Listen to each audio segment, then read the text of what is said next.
specialist working in South Asia, in Nepal, India, and Sri Lanka. It looks like about 20% of the consumers would be illegal settlements, right? 3 million. Who would be getting free water? Is that correct? How is the reaction to that? How is the public reaction of the remaining 80%? Or how is that? How are you managing that? Good. Let's take a third one and then we Peter. I'm Vivek Srivastava. I'm originally from the governance practice, now working with the water practice. Welcome. So, thank you. So sort of related to the question that came from here, right? I mean, the way you have presented it, this is very sort of technical exercise. But my guess is that you're sitting in a pretty highly politicized environment, and so was this completely unpoliticized or apolitical, and you just had, you decided to do this, you had the technical capability? I mean, you reduced the number of staff, you're billing and collecting much higher than you did. Some Mastans must now not be able to do the business that they were doing earlier. How was all of that managed? Okay. Let's take it over to you. I think the secret of your success politically is the first and the third question, and then the tariff structures for these slum areas and how is that being perceived? Yeah, okay, good. So the first question was, and the third was, what is the driving force? No, first of all, yes, the Bangladesh, of course, it is a democratic country and there are political parties, and the political will of the government is very important here. Because if the political will hasn't been there, then of course it was not been possible for us to do anything. So here is a combination of both. So first of all, yes, in 2009, when we took over the responsibility of Dhaka Wasa, we asked or requested the government that these are the things that we have to do. If you like, otherwise Dhaka Wasa, it is impossible to cope with the growth of the people, because Dhaka is a very unplanned growth city, number one. Number two, it's a mega city. So this is enormous challenges are there. So water, our proposal was to the government, and in fact the government was very much pro-people government. That was also one of the reasons why we have been able to do so. And government agreed. They said, yes, do the reform. And we did it. Except in some of the areas, mostly we hadn't any hassle with the government on the issues. Like the low-income community, giving water to the low-income community. That was the issue was being raised because it was a legal issue, because if we give the legal water to the people, then it might happen so that we are recognizing the informal settlements or those people, those who are living there, as their legal right. So this was some of the questions came up, but our answer and our perception was very clear. We wanted to say that when we are giving water to an illegal settlement, we are giving water, but we are not giving the right for the land to anybody, and neither we have any authority to give that right.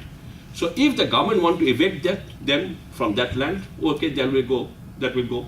But then the question came up, you are making some investment there, so what about investment? Our answer was very clear. Even the people can take 1 day or 1 week water, that's enough for my investment.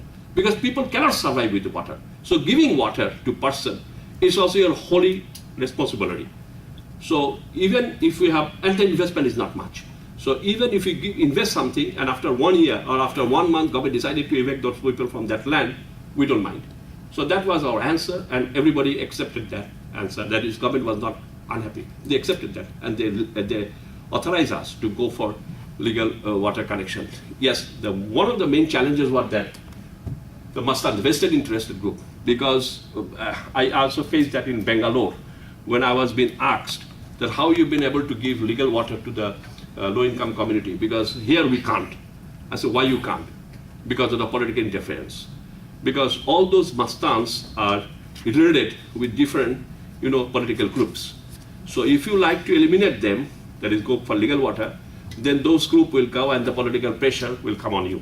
But in Dhaka, fortunately, those Mastans were not that big or not that strong enough. And also they hadn't any direct political affiliation. So that was because since the government was in favor of us and there was no other political pressure, and since they are not very strong, we have been able to eliminate them, throw them out from the slum areas. And one of the biggest slum in Dhaka city is Korail, where the population is almost 300,000 people. So we have given the legal water there already, the 100% legal water. And this legal water has changed there. I asked my people, those who are not the engineers, the social people, those who are relating with this social subjects, I told them, go and see what the enormous social impact has taken place there. The behavior pattern of the people has been changed. The way of doing the business or way of maintaining the family has already been changed. Everybody now have a television in there. For last 3 years, we done it three years back. So this has changed when the water came. And water is also with the sanitation. Most of the cases we did water with the sanitation, the toilet, but that was not our mandate. But you know what happened? The other organizations came up and helped us that we will support you for the sanitation. And we said, okay, come on, why not? And UNICEF was one of the very good partners there, and all the NGOs, the Water Aid was our partner. So a lot of other partners, besides the big development partners like Asian Development Bank and Danida. So that was not a big, so if you ask which is the driving force, obviously it is the necessity was one of the driving force, and the government's non-interference or government's willingness was also a driving force. So when we proposed the government that we want to make a reform, agreed. So that's probably the driving force. And what we found that there are a lot of good guys in Wasa, and they wanted to have a change, and they made the change. So that's how it happened. And the second question was about the 20%. I'm not sure what you understand from me. We are not giving free water to anybody. Okay. No free water. So we are charging them. And interestingly, they are good paymaster. 95% recovery from the slum areas. But this is simply different model because this is through the NGOs. And the NGOs make a CBO, community-based organization, and we are signing a contract with that community-based organization, and we are giving a meter there and water, and we are collecting the money from them. And now they are distributing among themselves. So it is not free. Rather, what is the impact of it? That now they are paying, one of the studies shows that before we intervened there with the legal water, they were paying per month 300 taka to the illegal vendors. And now they are paying 60 taka. So 5 times difference. So very often I used to say that why shouldn't we give them the legal water? Because these people, poor people, are paying 5 times more than me. What I'm paying, they're paying 5 times more than me. The tariff, what they're paying for that legal and contaminated water. So that was not that issue, that free water. Yes. You make it all sound easy, but Rita. No, not easy. It's not easy. Just to continue on this topic of vested interest and the political climate, could you give a little more detail on how you brought in and dealt with the issues related to labor and the trade union? Trade union, yes. Yeah, yes. This is a really big challenge in Asian countries, in Bangladesh, I think is India, in Nepal, because trade unions are very strong. Now, what we found that first of all, we had a very clear perception that we have to take the trade union with us to some extent. Otherwise, making them, keeping them alert, apart from us, we cannot make any progress because they will be hindering us.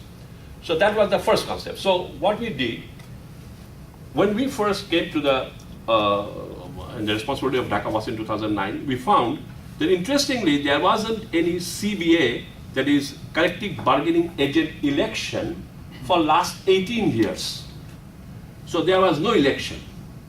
So there were 3 unions, and who is representing the unions? Because there was no CBA election.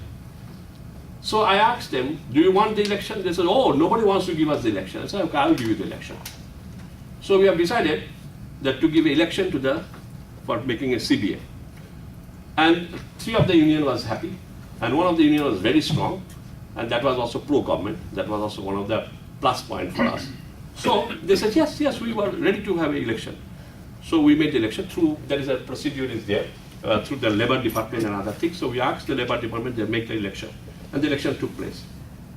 Just before the election, there are many other vested interested group. Just before the election, I was being told that the government wants not to conduct this election now. So you have to stop it. I said, who told me? Who is the government? Then I was being told by authority that don't go for election now, because that will be chaos. So you don't make a kawas now. That was in the month of April when we had a little bit water problem. So it was in 2010. So that was a crucial decision, and the union was very much interested to have the election. So we decided, no, we'll go for the election, and we went for the election. That first made the change that they had their trust on the management. So we made the election, and one of the union became the CBA. Then we asked them, please give your charter of demand according to ILO convention. They gave a long charter of demand, and we negotiated with them, the management and the union, the CBA, for 6 months. Obviously, we had not been able to agree most of the issues because they want promotion. I said, this is not possible. They want double salary. I said, it's not possible. But interestingly, there were many other interesting and small issues. We immediately agreed to that. We implemented that. And that also became, they have some sort of trust. Then we negotiated that we want to do such things. Say automation. They first resisted, but then agreed. Only the thing still they are not agreeing with us is outsourcing. First of all, they were against the privatization. I said, yes, we are not going for privatization. They were against the outsourcing. Yes, here still I am a little bit juggling because they are not agreeing with me to go for outsourcing. But minor things have been already outsourced. The security has been outsourced. The driving has been outsourced. But some of the technical things we wanted to outsource, especially the water pump management, but they are not allowing me. So these are the small things we do have a hassle. But in general, this CBA is now supporting this reform program. They are speaking in their meeting, the turnaround program is good for us. So that's the achievements. And that's what we say, that they have now become an asset to me instead of a liability. So until or unless you can make the CBA or the union your asset, or at least your, peaceful coexistence. So if you cannot make a peaceful coexistence with them, according to the Sasha, it's from the Vladimir Ilyich Lenin, the peaceful existence. So until or unless you can make a peaceful existence, you cannot survive. So what we did first, wanted to have a peaceful existence, and then to make them asset. So that is how we have been able to overcome the CBA problem. It's always good to quote Lenin. Hi, my name is Frank van der Valk from the Water Integrity Network. Thank you very much for a very impressive presentation.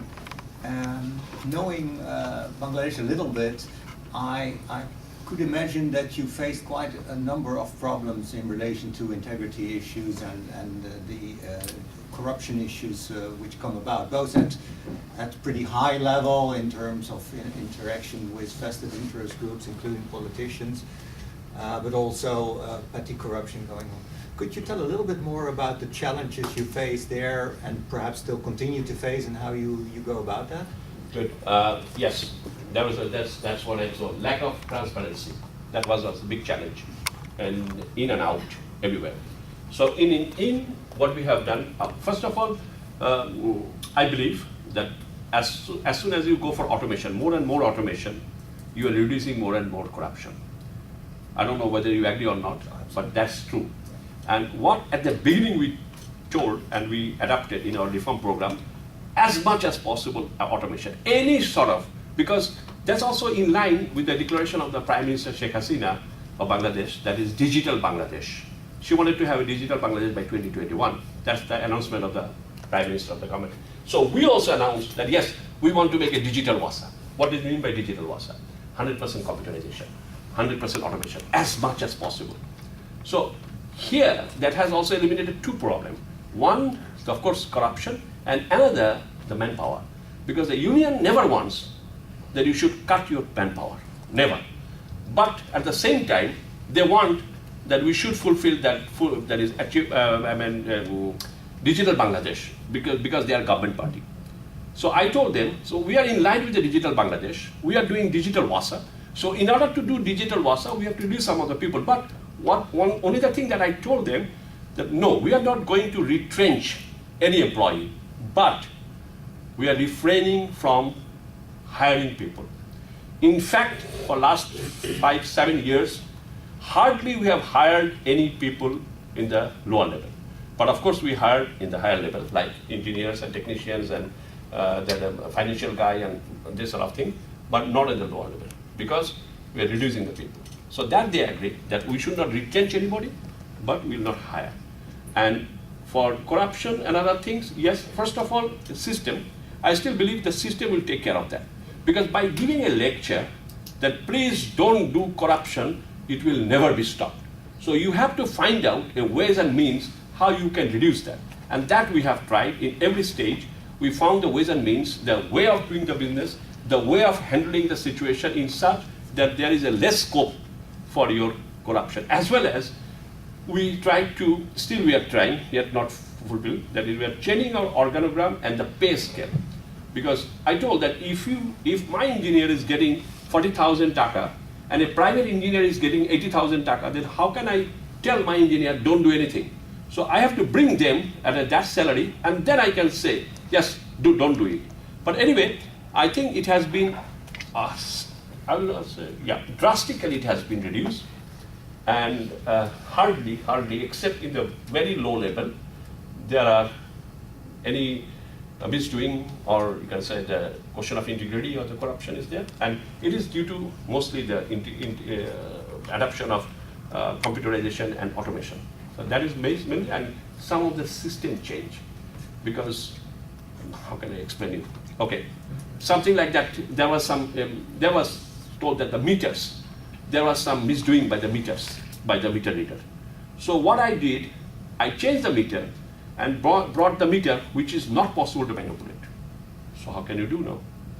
So we have changed all the meters gradually and put the meters which is not possible to manipulate. So this is the only way that we have been reduced that. So anyway, there are a lot of other tidbits that we did. So I believe it has been almost, well, I cannot say zero, but almost no. Also, Dhaka has audited statements. All statements are audited by international firms. They study from themselves. That's, Yeah, I'm George Joseph. I have two questions. I'm an economist with the World Bank. I have two questions. One is about you said, thank you, first of all, this was a very impressive and inspiring presentation. And one of the things that caught my attention was that you were saying that by 2021, you would like to ensure that people can drink the tap water, which means water quality, which is a significant problem in most of Bangladesh, is going to be completely absent in the game. Water quality issues will not be there in Dhaka. Right, so so I was wondering how you're planning to do that, and is it only through treatment, or are you thinking about training the plumbers? Because there are some anecdotal evidence that say that anecdotal stories which say that connecting from the main lines to the houses by inexperienced plumbers is leading to a lot of water leakages and water quality and seepages into the system. Good. That's one. And the second one is about the low-income settlements and the provision of water. So when you talk about the method that you're adopting is basically working through the NGOs, which would form CBOs in the low-income settlements. Now, one potential problem is if the CBOs cannot be formed in low-income settlements, which are kind of transient or some kind of where populations change frequently, right? So what have you thought about any other alternatives? Sure. Good. The first one is about the I'm sorry, I missed the first one was Water quality. water quality. Yeah. No. Now, first of all, let me tell you one thing. The water that we are producing at this moment today, and the water that we are supplying is 100% WHO standard. But the point is that as soon as it goes to the pipeline, we have no control. When we are giving water from the treatment plant, every 2 hours it is tested, and it is as per Bangladeshi standard and WHO standards, it is potable water. So we are supplying that. So there's no quality problem at the source. And as well as in the underground extraction also, no quality problem at the source. But the quality is in the street. Because whenever it goes to the pipeline, the pipelines are too old, there are a lot of leakage, as well as a lot of illegal tapping was being done, and that's why a lot of holes are there. So when there is no water, due to the reverse force, all the dust and all the ingredients and all those, the contaminated things goes in and contaminate the water. This is one source, one reason. Second reason is your house own tank, water tank, underground. Because there are a lot of people, those who have underground tank for last 6 years, they have never touched that. And there you'll find the coliform also. That is, I mean, all sort of, insects and other things. So that is also another source of contamination. So what we are now addressing, first of all, our source is fine. There's no quality problem at this moment also, and will be next also. But we're changing all the pipelines. Now these new pipelines in the DMS system, there hardly you can make any illegal connection there, as well as will be managed through a SCADA system. So anywhere, any leakage will be detected immediately. So we are expecting that the pipeline itself will not contaminate the water. So you are getting your water at the home, 100% pure water. The next is that now what we are now started doing, that your own house tank, that has to be cleaned. So we are asking the people for every 6 months you have to clean, and we are trying to find a monitoring system that will impose them that they have to clean it, otherwise we'll make some penalty or something like that. So that's what we are now going for next 2 years. And by 2021 we wanted that when all the pipelines will be changed, DMS system will be in place, we'll be able to give them, and we'll be able to ask them, you can drink safely that tap water. So that's what we are planning heading towards. And the second one was the slum areas, LIC. Yes, at this moment the CBOs, yes, it may happen so. There's some of the way that you cannot form a CBO, but it didn't happen so. But at the same time, we are now doing another experiment. We have now 2 models. One is this model, which we call the NGO model, but another, one of the French NGO is working with us, international NGO, that is called Water for Life. So they are having a second model they have introduced. They are giving house-to-house connection. I mean, every slum, every small house, they are giving connection. And they are maintaining that and collecting money. But, well, still it's too early to say whether that will be sustainable or not. If that is sustainable, that will be better for us to go for that in the next. If not, we'll continue with the CBO. So we are doing both the experiments simultaneously. Which one will yield the best result, we'll do that. But in the meantime, our result is good because we are getting 95% revenue collection and the people are getting water in the slum areas. Yes? Thank you for this excellent presentation.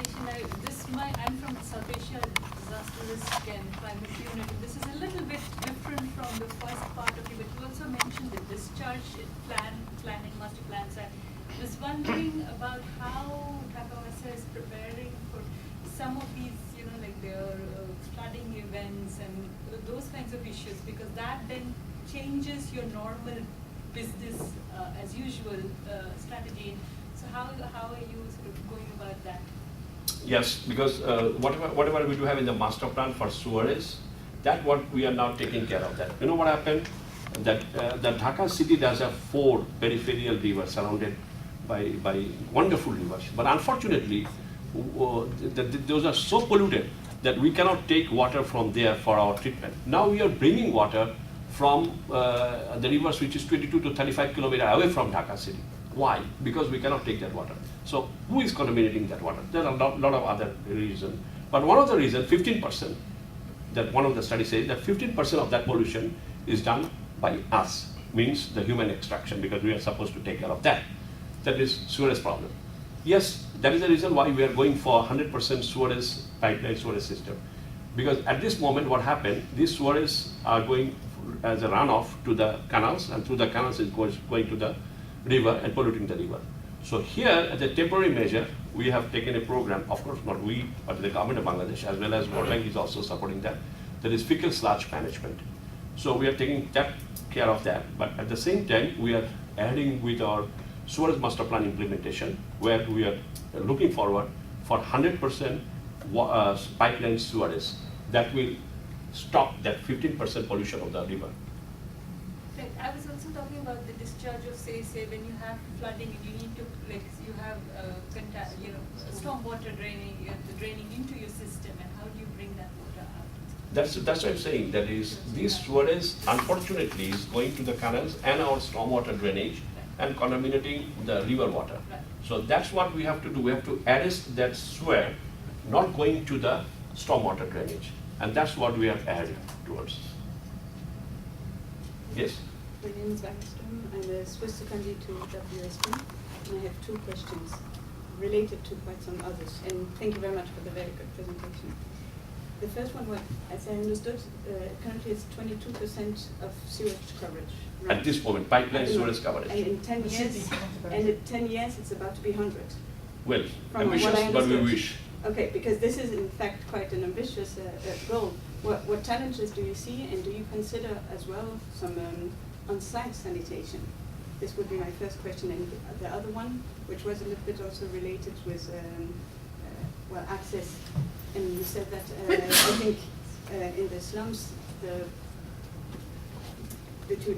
because of the illegal vendors, you managed to reduce by 5 the price that people are paying. But how is the water price set, both for the water supply and for sanitation? And in the sanitation, do you include also the maintenance of the sewer system? Let's come from this last one. Yes, the tariff for water and sewerage for slum areas and other is same. We have a one flat rate. We don't have a progressive rate. We don't have a segregation of rich and poor. We have the same, and it is also very low. But it's the same. So the slum areas are paying the same for the water. And regarding your first question, that is the challenges yes. for your sewage expansion. Yeah. And on-site Yes, on-site yes, sanitation? yes.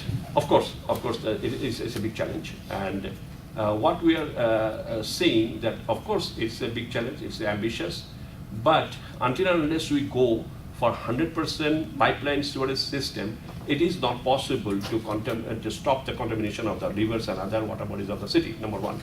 Number two, yes, on-site sanitation for the time being, yes, we are considering as a gap period, and for the same reason, in Dasharkandi sewerage treatment plan, which we have, say for example, started to construct, there in the design, we kept that there will be a provision that those fecal sludge will be collected and will be bring here for treatment. That will be so-called tertiary or secondary treatment that will be done here. That is, besides the pipeline sewer, which will be treated in this treatment plant, they will have a provision to take outside sludge and treat that thing. So that will be the makeshift arrangement or gap period arrangement. So we are also considering that. But I'm sure that is very ambitious, but let's look forward. Yes. Hi, my name is Shubhanan and I'm from Hive's Water Resources Group. Based on the huge ambition as well as the great investment requirements, I was just kind of wanted to ask, is there any plan to engage with the private sector for the financing and those aspects? Because I was missing that component. Good. No, it's not eliminated, that idea of PPP. But at the same time, let me tell you one fact. We wanted to have a PPP on water. And that was with the Malaysian company. We were about to go. But in our Bangladesh system, in the financial system, that says, first, the government should seek for a grant. If not, concessional loan. If not, hard loan. If not, then preferential credit. If not, then go for PPP. So we are negotiating on PPP on all the project. But all of a sudden, we found that EDCF from Korea offered a financial loan, which is a concessional loan. So according to the government system, until and unless the lesser one is eliminated, you cannot go for the higher one.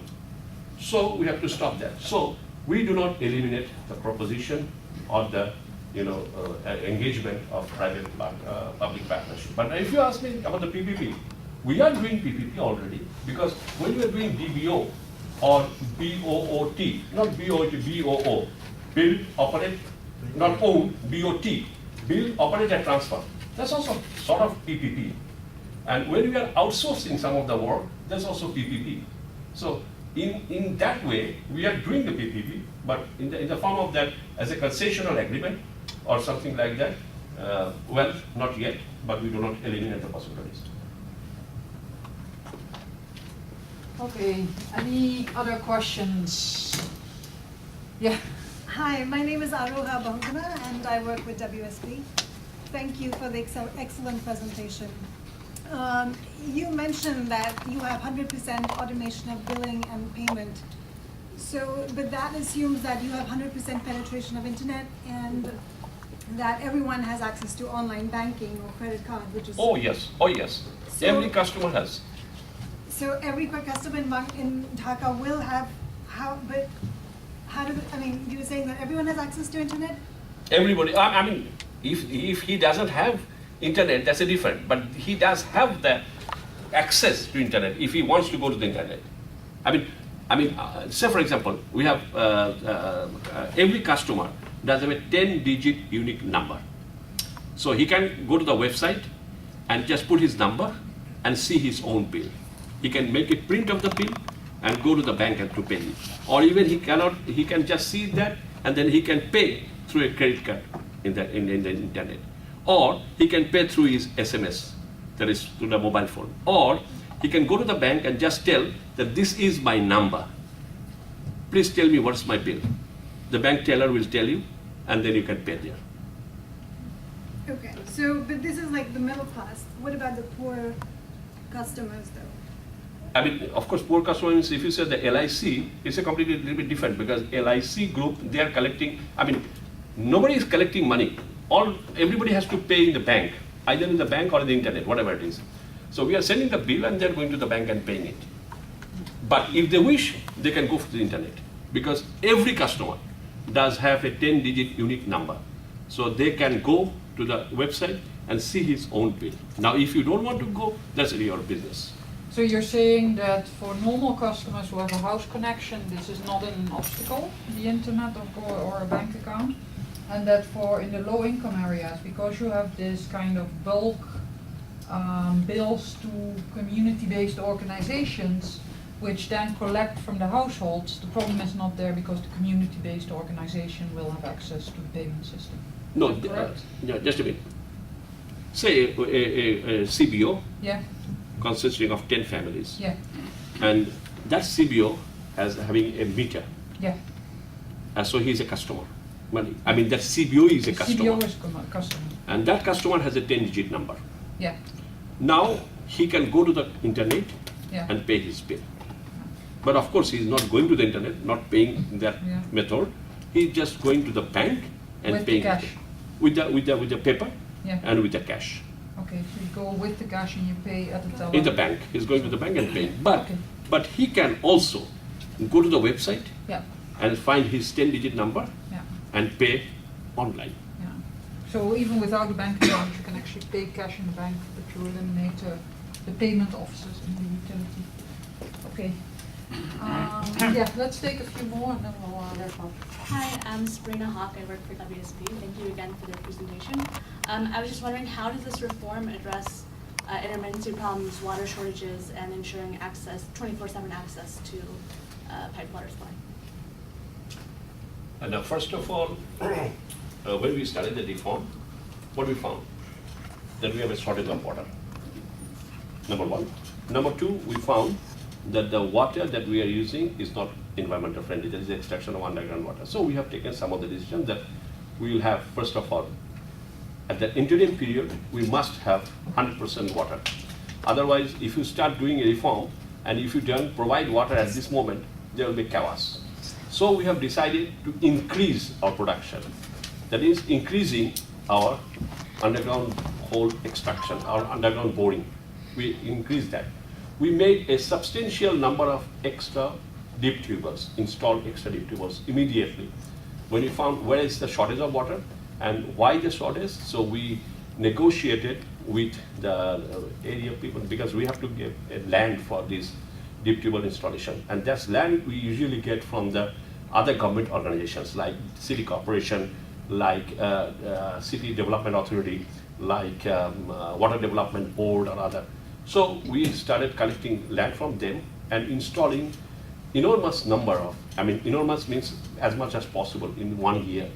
So that has erased the problem of shortage of water. And at the same time, we took the decision that we have to go for big investment and go for surface water.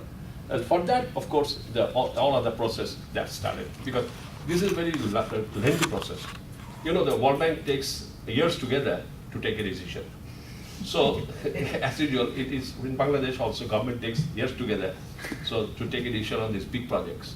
So we started that in 2009 and 2010. See, now it is realizing. So it took 6-7 years, all the paperwork and other things. Right, but many households maybe have a tank on their roof or something to store water in case there's a water, like, there's no 24/7 access from the tap water. So I'm wondering how can people without those tankers, will they be able to access 24 hours a day? No, they do have it. We have water 24/7 in the pipeline, but every household should have a water tank. Because, that's what is our system, that every household should have a water tank. And actually, they don't need 24/7 water because only 2 hours water is good enough for their house, for their underground tank to be filled up. And that is good enough for one day. But there is water 24/7 in the pipeline. Those who doesn't have the house, that is water tank, there's a problem because they have to have 24/7. What we have found that we have 24/7, but some intermittent water supply because of the fact that I told you some of the pocket areas where we have a shortage of water due to some technical fault. So that's what we have, what we call the water problem, pocket water problems. Otherwise, there is no such problem of water. Okay, any burning issues? I think it's great. It's a great presentation, and I think your responses to different questions were also very clear and also very succinct. So that, and I think, yeah, the Dhaka water utility is an interesting example of how you can, in the end, improve services. Not because that's what it's all about. That's why we do this work. That's why you do your work, is to improve. Give more people water services and more people better water services. So congratulations on that. And I think the story is quite clear, both from the more technical and engineering side, but I think also in the Q&A gave an opportunity to understand a little bit the political and the difficulty of pushing. You still have your picture behind you, pushing uphill, because we know from our experience that sometimes making these kind of changes in the utility is pushing uphill, but it's also the most rewarding if it actually happens. And, we would like to assure you that we push with you. You know, we're just on the side of the slide. You don't see us there. We're there just behind you to help you improve further the services to your customers, both on water supply as well as on the sanitation side. So thanks very much for coming to Washington. And thanks very much for doing this presentation. I think it inspired all of us, so thanks. Thank you very much.